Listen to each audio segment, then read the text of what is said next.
दिल्ली के अंदर anti CAA protest चल रहा था और उसी समय पे इंटेलिजेंस ब्यूरो के एक ऑफिसर अंकित शर्मा अपने घर से निकलते हैं और कुछ दूर जाते ही जब वो ताहिर हुसैन के घर के पास पहुंचते हैं, ठीक उसी समय पे एक खास समुदाय के कुछ लोग आते हैं और उनको काले कपड़े से ढक देते हैं। काले कपड़े से ढकने के बाद उनको घसीट के घर में ले जाया जाता है और ये जो घर था वो आम आदमी पार्टी के म्युनिसिपल काउंसिलर ताहिर हुसैन का था। जब उनको घर के अंदर ले जाया जा रहा था उसी समय पे सलमान आता है और सलमान भी अपने लोगों की मदद करता है और अंकित शर्मा को ताहिर हुसैन के घर के अंदर ले जाता है। घर के अंदर ले जाने के बाद अंकित शर्मा के शरीर के ऊपर से जितने भी वस्त्र होते हैं उसे हटा दिया जाता है, उन्हें नग्न अवस्था में कर दिया जाता है और फिर चेक किया जाता है कि वो हिंदू है या फिर मुसलमान। और जब उनको ये पता चलता है कि यह मुसलमान नहीं है बल्कि हिंदू है, तब अंकित शर्मा को चाकुओं से गोद दिया जाता है। चाकुओं से उनके ऊपर ताबड़तोड़ हमले किए जाते हैं करीब 50 बार। और जब सलमान और उसके समुदाय के लोगों को ये विश्वास हो जाता है कि अंकित शर्मा अब मर चुका है, तो वो लोग उसके शरीर को बगल के नाले में फेंक देते हैं। फिर उसके बाद जब चहल पहल होती है, अंकित शर्मा के घर वाले एफआईआर करवाते हैं, तो सीसीटीवी फुटेजेज और बाकी माध्यमों से पता चलता है कि अंकित शर्मा को मार दिया गया है और उनके शरीर को नाले के अंदर फेंक दिया गया है। फिर जब इन्वेस्टिगेशन और आगे बढ़ता है तब सलमान को पकड़ लिया जाता है। सलमान को दिल्ली पुलिस जब पकड़ती है तो दिल्ली पुलिस के सामने सलमान ये कन्फेस करता है कि हाँ, हम ही लोगों ने अंकित शर्मा को मारा है।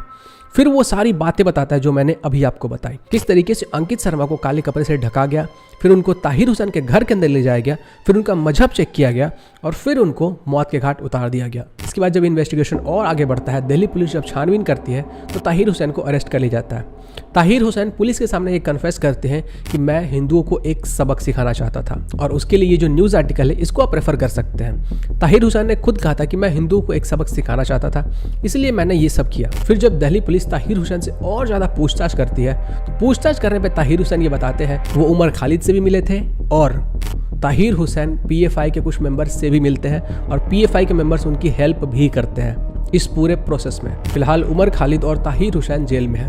पीएफआई इसको भी बैन करने के ऊपर सेंट्रल गवर्नमेंट विचार कर रही है और शायद जल्दी इसको बैन कर भी दिया जाएगा। अब मैं आपके सामने पीएफआई का असली चेहरा लाने वाला हूँ, जिसको कि ये लोग मुस्लिम संगठन के नाम के पीछे छिपा कर रखते हैं। इनका असली चेहरा इतना ज्यादा डराने वाला है जिसकी आपने कल्पना भी नहीं की होगी और इनके असली चेहरे को जानने के बाद आप अपने आप से कुछ सवाल जरूर पूछेंगे। ये अभी तक बैन क्यों नहीं हुए?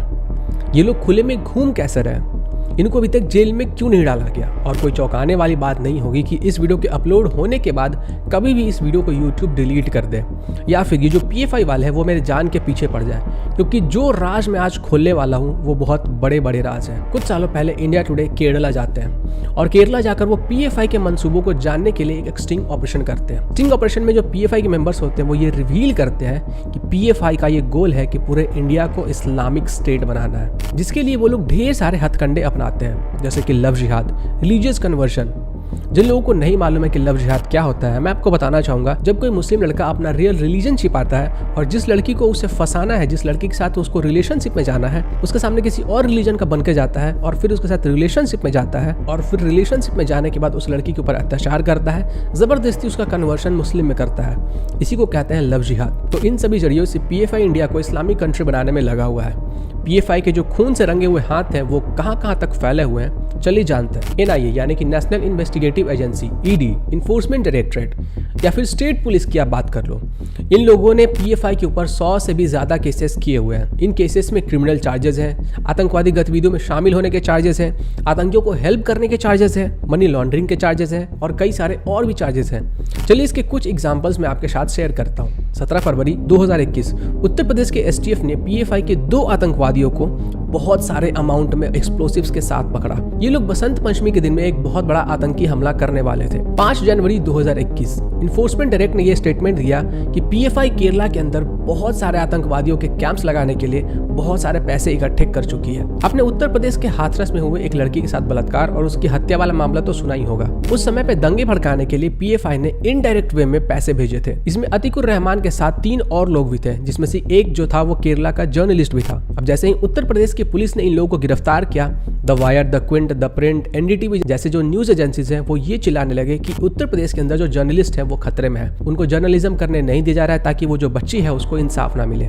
जबकि सच आपके सामने है, उस बच्ची के साथ जो बलात्कार हुआ, उसकी जो हत्या हुई, उसको यूज करके उस समय पे वहां पे दंगे भड़काने की साजिश चल रही थी, जिसको कि उत्तर प्रदेश की पुलिस ने नाकाम कर दिया। यहाँ पे आप देख सकते हो कि केरला पुलिस ने 6 ऐसे लोगों के फोटोज जारी किए जो लोग पीएफआई के मेंबर्स थे और वो लोग सीरिया जाके ISIS को ज्वाइन कर चुके थे। जी हाँ, वही ISIS जो कि पूरे दुनिया भर में अपने आतंकियों के जरिए से आतंक फैलाता है। PFI के लिंक आतंकवादी संगठनों के साथ बहुत ही अच्छे तरीके से है, जैसे कि सिमी एक ऐसा आतंकवादी संगठन है जिसको कि इंडिया के अंदर बैन किया हुआ है। वीडियो के शुरुआत में मैंने आपको दिल्ली के anti-CAA दंगों के बारे में बताया था। अब समय आ गया है कि PFI के जो खून से सने हुए हाथ थे इन दंगों में, उसको बाहर निकाला जाए। इनके हाथ जहां जहां भी पड़े हैं वहां से सिर्फ खून और लाशें गिरी है। दिल्ली के दंगों के दौरान आम आदमी पार्टी के ताहिर हुसैन की मुलाकात PFI के मेंबर से हुई थी। उस समय पे 120 करोड़ रुपए 73 अलग अलग अकाउंट्स में जमा किए गए थे, जिसमें कि रिहाद इंडिया फाउंडेशन और कुछ इंडिविजुअल्स के भी अकाउंट्स हैं जो कि PFI से लिंक्ड है। जब जनवरी में CAB को पार्लियामेंट के अंदर इंट्रोड्यूस किया गया था तो उसी समय पे 1 करोड़ रुपए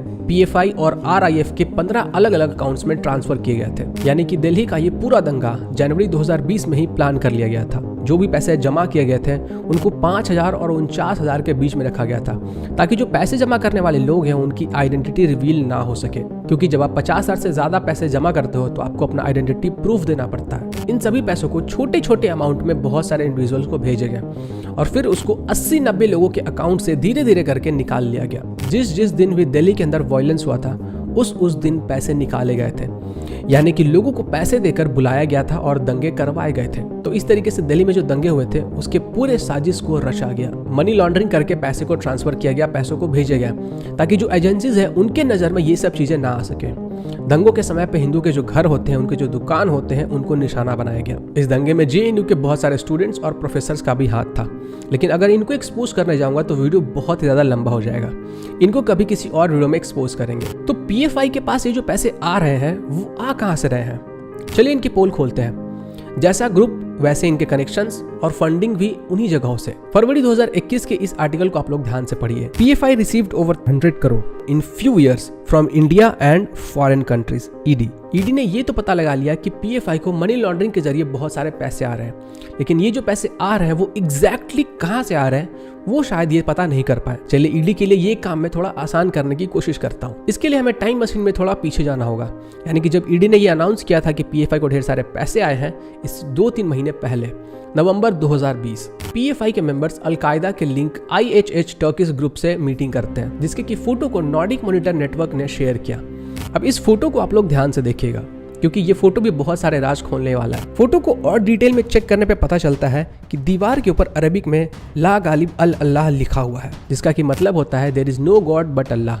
मतलब कि दुनिया में सिर्फ एक अल्लाह ही है जो कि भगवान है, बाकी और भी कोई भगवान नहीं है। अब आपको लग रहा होगा कि ये जो मीटिंग हुई होगी वो मिडिल ईस्ट में सऊदी के आसपास में कहीं पे हुआ होगा, क्योंकि पीछे एक छोटे से पोस्टर में अरबिक में लिखा हुआ है। बट वेट, PFI वाले इतने बेवकूफ़ तो नहीं होंगे कि अगर उनका गलती से कोई फोटो लीक हो जाए तो लोगों को ये पता चल जाए कि वो जो मीटिंग हुई थी वो कहाँ पे हुई थी, किस कंट्री में हुई थी और उसके आसपास का लोकेशन क्या रहा होगा। तो अगर आप इस फोटो को ध्यान से देखोगे तो ये जो मीटिंग हुई थी जिस रूम में हुई थी उस रूम के खिड़की को आप देखो।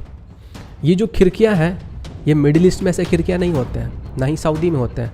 ऐसे खिड़कियाँ होते हैं जर्मनी में। जी हाँ, तो प्रोबेबली इनकी जो मीटिंग हुई थी वो जर्मनी में हुई थी। अब बात करते हैं इस फंड की। तो PFI का ये जो मीटिंग हुआ था आतंकवादी लिंक्ड इस ग्रुप से, इसी के बाद उनके अकाउंट में पैसे मनी लॉन्ड्रिंग से आए थे, जो कि ED ने रिवील भी किया था। और अगर आप लोग याद करो तो मैंने कहा था कि उसी समय पे दिल्ली में जो दंगे हुए थे उसकी नींव को रखी गई थी। तो अब ये जो पूरा मामला है वो क्रिस्टल क्लियर हो गया होगा। कहाँ से पैसे आए, किनको आए, वो पैसे कहाँ गए, उन पैसों को कैसे यूज़ किया गया, उन पैसों को कैसे दंगे में यूज़ किया गया, PFI का क्या रोल था, PFI का जो असली चेहरा है वो क्या है, सब कुछ क्रिस्टल क्लियर हो गया होगा। But this is just the tip of iceberg. अभी बहुत सारे पोल और भी खोलने हैं, बहुत सारे एक्सपोजेस और भी करना है। इस रिसर्च को करने में मैंने दिन रात एक कर दिया। अगर आप हमें ऐसे ही रिसर्च करने में हेल्प करना चाहते हो तो हमें फाइनेंशियली सपोर्ट भी कर सकते हो। UPI से ट्रांजैक्शन कर सकते हो, बैंक ट्रांसफर कर सकते हो या फिर पेट्रेन पे मेंबर बन सकते हो। डिटेल्स आपको पिन कमेंट और डिस्क्रिप्शन में मिल जाएंगे। और हाँ, इस वीडियो को जितना हो सकता है शेयर कीजिए, और जो भी यूट्यूब पे कोई भी इंसान है वो इस वीडियो को आराम से डाउनलोड करके अपलोड कर सकता है, मुझे कोई आपत्ति नहीं है। इनफैक्ट मेरे जितने भी वीडियोज़ हैं उनको आप आराम से डाउनलोड करके अपने चैनल पे अपलोड कर सकते हो। मैं कभी किसी को स्ट्राइक नहीं देता हूँ, मैं बस चाहता हूँ कि जो इन्फॉर्मेशन है वो आगे बढ़ते रहे। तो बाकी चीज़ों को नेक्स्ट एपिसोड में एक्सपोज करेंगे। जय हिंद, जय श्री राम।